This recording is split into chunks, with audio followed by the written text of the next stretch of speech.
Good morning! Happy Blessed Friday! Ayan, so guys, madilim-dilim pa siya guys. So ayan guys, madilim-dilim pa. So 5:30 nagising si Aling Maliit. And syempre, nakapag-display na tayo ng chirya. Kaso bungi-bungi pa yan kasi dadagdagan ko pa yan. Ayan, and syempre, nakapagluto tayo ng breakfast. Ayan, so guys, nakapag-ano na tayo ng champurrado. Ayan, and syempre guys, kumukulo na yung ating sopas, ay yung tubig para sa sopas. So, saka ko ilalagay yung macaroni. Ayan. Ayan, and syempre mamaya guys, ngayon magigisa na rin ako ng mga gulay niya habang inaantay nating umalsa yan. So, ayan guys, magigisa na tayo. Lagyan natin yung sibuyas. Ay, sibuyas. Bawang, sorry. Bawang. And syempre next, yung sibuyas. Ayan. Medyo golden brown natin. So, ayan. Sopas yung ini-next natin guys kasi tapos na lutuin yung champurrado. Ayan. So, nilagay na rin natin yung ating carrots and hotdog.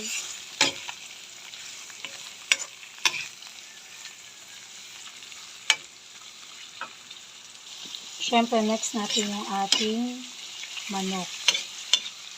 Ayan. So, konting mantika lang guys pag naglagay kayo para yung sopas natin hindi siya mamantika. So, medyo maganda yung medyo maluto-luto ng konti yung carrots tsaka yung hotdog para lumabas yung kulay niya. Ito kasi guys, yung nagbibigay ng kulay. Ayan. Habang inaantay natin na kumulo yung ating medyo umalisa ng konti yung macaroni. And syempre guys, while ginigisa natin yung gulay, so ititimpla na natin to guys. Lagay na natin yung ating cubes. Ayan. And syempre yung asin. And syempre lagyan natin siya ng konting pamintang powder. So, ayan guys, diba? Habang nagpapakulo sa kabilang side, so, eto, nagigisa na tayo. Ayan. So, lalagyan natin siya ng konting tubig. Kukuha tayo doon mula sa ating pinakulong tubig. Ayan, ganyan ginagawa ko guys. Para yung pinakakulay niya ng carrots, ng hotdog, lumabas. Ayan o. Guys, yung kulay niya, diba? Medyo nag-orange-orange siya. Ayan. And saka natin ito transfer sa kabila. So, ayan guys, na-transfer na natin sa kabila. So, aantayin na lang natin na medyo umalsa yung macaroni. Ayan, kasi hindi pa Ayan. So, syempre, may templado na yan. So, while inaantay natin umalsa yan, saka natin ilalagay yung repolyo. So, magluluto naman tayo ngayon ng pansit. So, magigisa tayo ng gulay. As usual, lagay ulit natin yung bawang. Next, yung sibuyas. Ayan. So, guys, konti-konti lang yung niluluto ko, guys, ha. Kasi nandito lang ako sa tapat ng bahay. And, syempre, dulo yung bahay ko. So, kailangan kapag nagluluto, hindi masyadong madami. Ayan. So, ayan. Next natin yung squid ball. Squid ball guys yung inahalo ko sa aking pansit. And manok. Mamaya yung manok. Ito muna. Ayan. So ayan guys. Kapag medyo naluto na yung ating squid ball. Ayan. So ine-next naman natin yung ating gulay. So ayan nilagay na natin. And kailangan medyo maluto rin siya ng konti. Ang hirap guys, mag-video, diba, ng yung isang kamay, nakahawak, yung isa sa sandok. Ayan, diba? So, dito naman sa sopas, guys, umalsa na yung kanyang macaroni. So, ilalagay na natin yung, repolyo. So, may timpla na to, guys. Nilagyan na natin to ng asin. And, syempre, nung cubes and syempre ng ang tawag nito is pamintang powder and magic syrup ng seasoning. Ayan. Ayan. So, now naman na, guys, next natin yung ating manok. Hinimay na manok.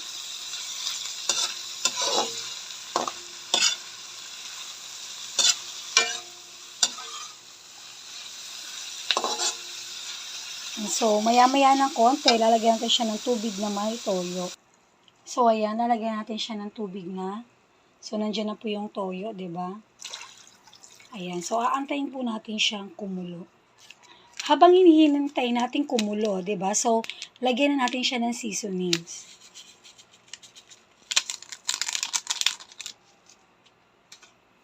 So, depende sa inyo guys kung anong seasonings yung ilalagay nyo. Ayan. And syempre, lagyan natin ng powder. Ayan. So, ayan. Ganyan ako magluto ng pansit, guys. And syempre, aantayin lang natin itong kumulo. Ayan. So, finally, guys, luto na yung ating sopas. Ayan na siya, guys. So, ilalagay na natin yan sa labas. So, syempre, hindi pa ganun kaano yung repolyo. Pero madali lang naman kasi yan siyang maluto. Ayan. So, finally guys, kumulo na siya. Ayan, ang mahalaga lang dyan guys, ay yung matunaw yung seasonings na nilagay natin. Kasi, yung ating gulay, half cook na yan. Ayan, so ilalagay na natin yung bihon. So, ayan guys, nandiyan na yung bihon. So, ang gagawin nyo sa bihon guys, ibababad nyo muna yan para medyo lumambot siya ng konti. So, ayan guys, nilagay na rin natin syempre yung gulay, yung ating celery, and syempre yung ating repolyo. So, guys, naglalagay ako ng celery sa pansit. Kasi pambalanse yan, guys. Diba? So, napakaganda rin ng celery sa ating katawan kasi antioxidant pala yan and anti-cancer yung celery. Kaya naglalagay talaga ako yan sa ating pansit. So, finally, guys, nahalo na natin and syempre, antayin lang natin na matuyo ng konti yung sabaw niya. Ayan. So, ayan guys, nakapaglabas na tayo. And syempre, yung ating pansit, inaantay lang nating matuyo yung sabaw. So, ayan guys, naka-display na siya. Ito yung ating sopas. Aray, init. And syempre, yung ating champurado. Ayan. Syempre guys, meron din tayong konting tinapay. Ayan. And syempre, habang inaantay natin na maluto, 'di ba? Matuyo ng konti yung sabaw. So, mag-a-arrange tayo ng chichirya. So, yan guys, kasi hindi siya, yan may mga bakante siya. So, pupunan natin yan ngayon. Ayan. So, ganun kaganda guys, diba? Kapag yung ano mo, nasa loob ng bahay. Kasi, while tulog pa yung baby mo, diba? So, nakakagawa ka. Yung nga lang, kailangan talaga mabilis-bilis ng konti yung kilos. Ayan. Ayan. So, finally, luto na po yung ating pansit. So, ayan siya guys. Talagang umuusok-usok pa yan. Ayan, diba? Talagang umuusok pa po yan, 'di ba? So, ayan. Ayan, so finally guys, 'di ba, luto na po yung ating pansit. Ayan, talagang umuusok-usok pa po yan, 'di ba? Ayan. So, ayan guys. Ayan. So, finally guys, diba, nakatapos na tayong magluto. Ayan, so, 3 klase lang po yung niluto natin kasi guys, medyo maaga pa ngayon for January. Syempre yung iba, marami pa pong handa. So, para wala pong masayang sa ating paninda, syempre dapat konti-konti lang. Ayan, so thank you so much sa lahat ng tatapos manunod ng aking video. And syempre, para updated kayo sa aking videos, syempre follow and share. Thank you so much guys for watching. Bye!